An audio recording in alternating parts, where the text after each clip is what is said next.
After 31 days of wisdom, the question is not what you learn, it's what will you live. Hello everyone, welcome to the Anchor Oaths platform and welcome to day 31 of our challenge. Yay, we made it. I am super duper elated that you have decided to embark on this journey. Center your heart in prayer. Self be crucified. Lord, I pray for the spirit of wisdom and revelation in the knowledge of you. In Jesus' name I pray, amen.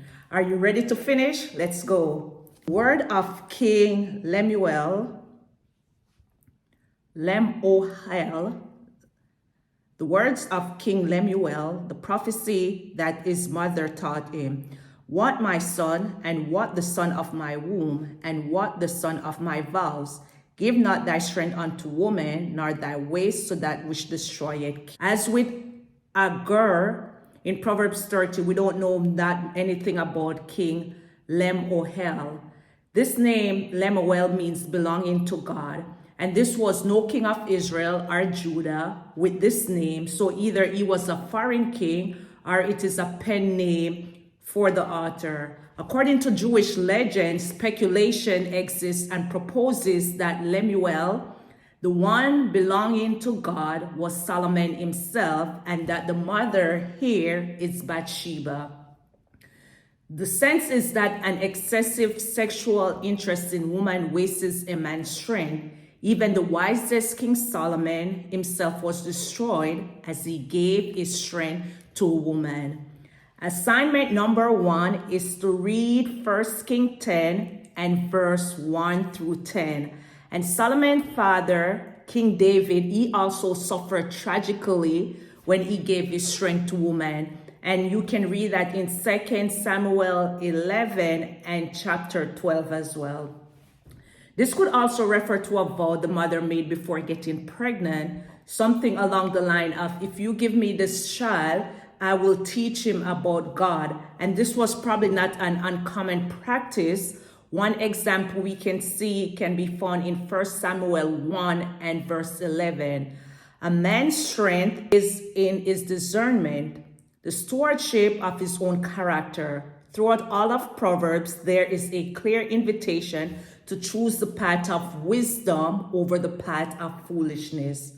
It is not for kings, O Lemuel, it is not for kings to drink wine, nor for princes strong drink, lest they drink and forget the law and pervert the judgment of any of the afflicted.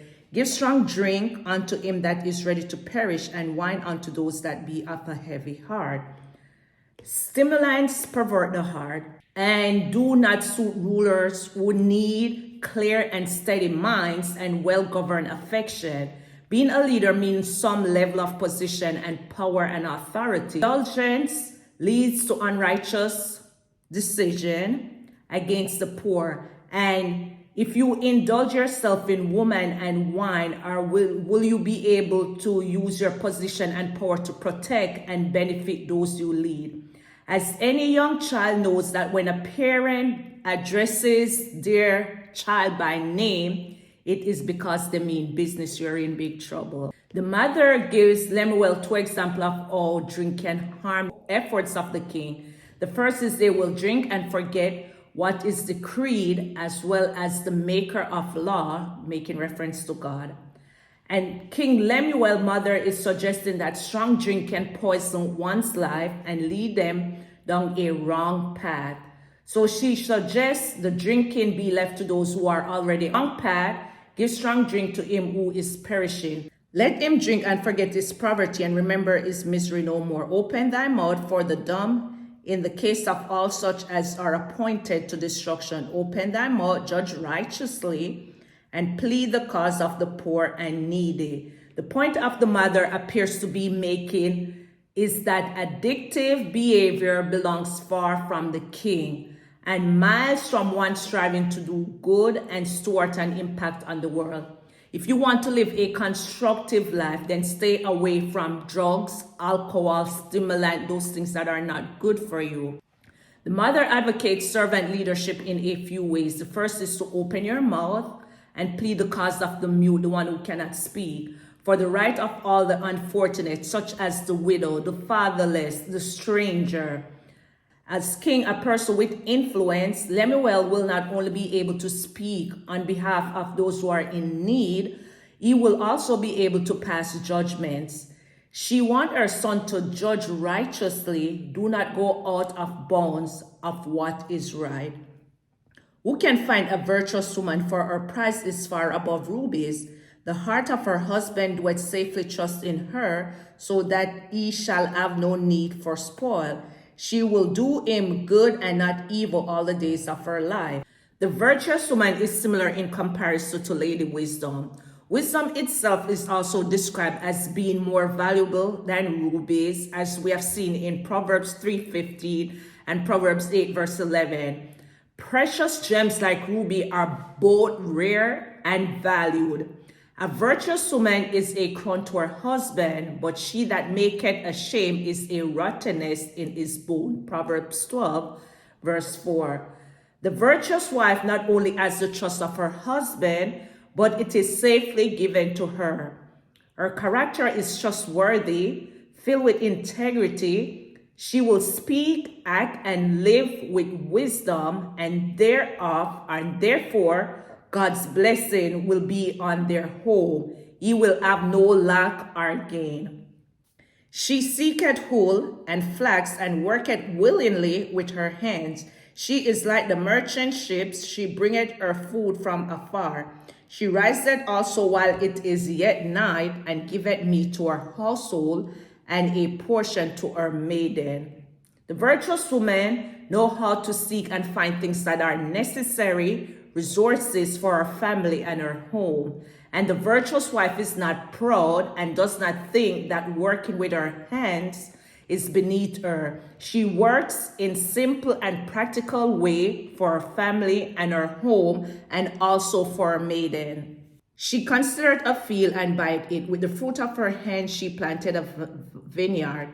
She girded her loins with strength and strengthened her arms. She perceived that her merchandise is good, her candle goeth not out by night.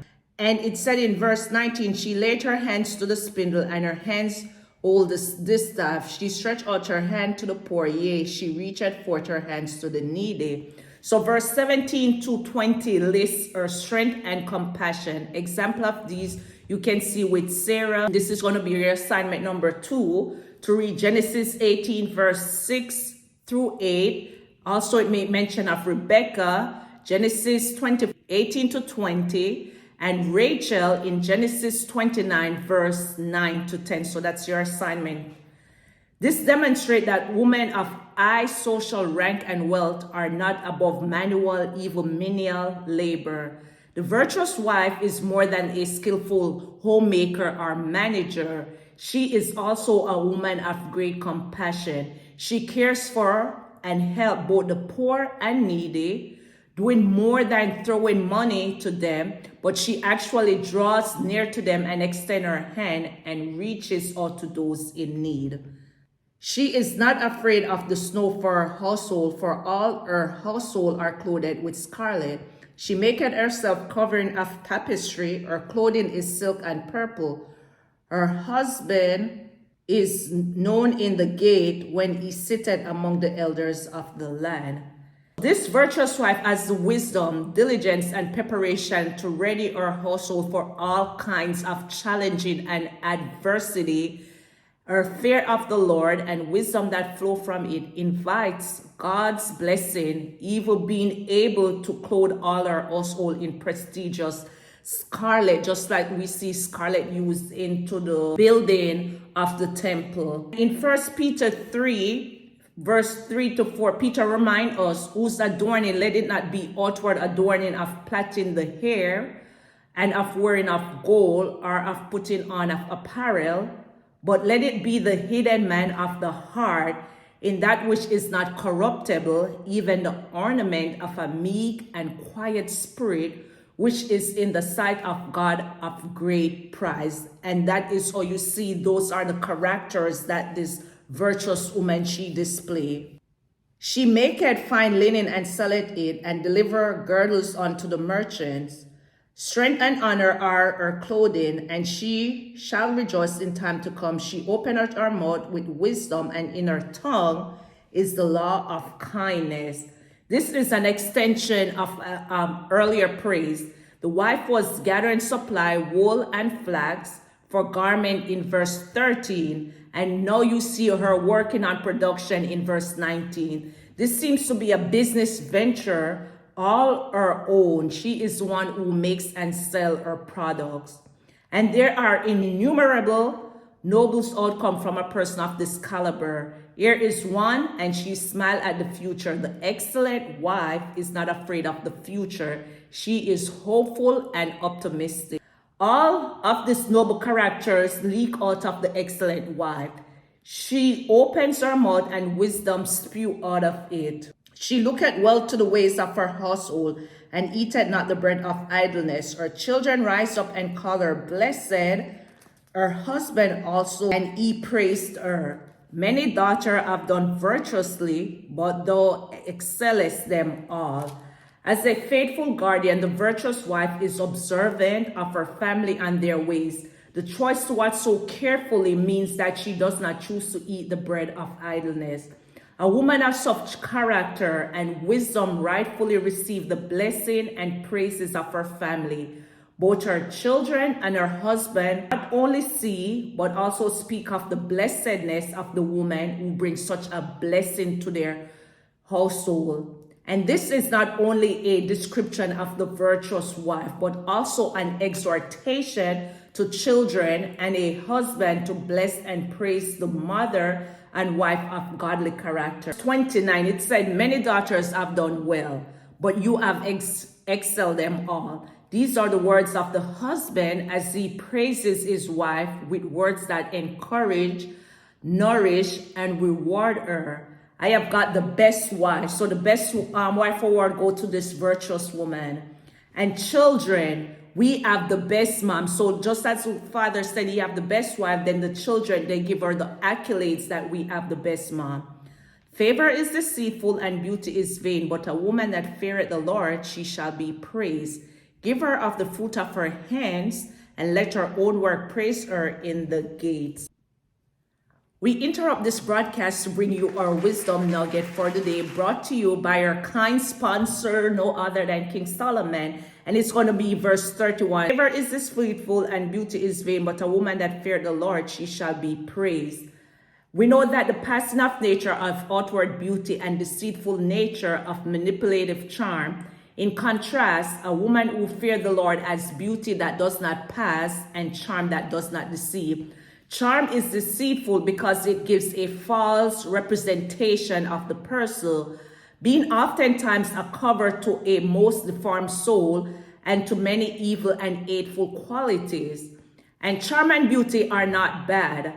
They simply are inadequate reason to marry a woman.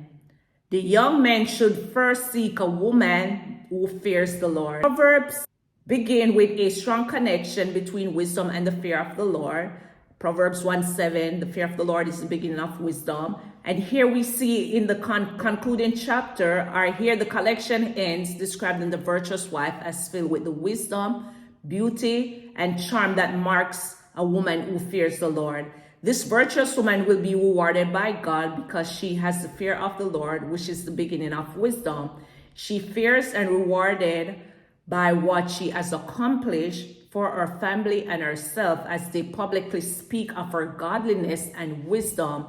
Let her own work praise her in the gates. And as we close this Proverbs challenge, remember that wisdom is not merely knowledge, it is God's truth lived out daily. And for 31 days, Proverbs has taught us about word, relationship, decision, work, ethics, integrity, self-control, humility, and our walk with God. The ultimate message of Proverbs is simple. Fear God, keep his commandment, trust his word, walk in wisdom. May the wisdom you have gained become wisdom you practice. May your life reflect God's character. May your decision honor his name, and may your legacy point others to Christ. Final challenge, don't let Proverbs be a 31-day event. Let it become a lifelong lifestyle. The fear of the Lord is the beginning of wisdom. And thank you for completing and embarking on this journey with me. May God's wisdom continue to guide every step of your life. Congratulations on completing the Proverbs challenge. And if this 31-day challenge blessed you, like this video, subscribe for more Bible study and devotional, share this challenge with your family and friends, and comment below, I completed the Proverbs challenge. And tell us what verse or lesson impacted you the most during these 31 days. Bye.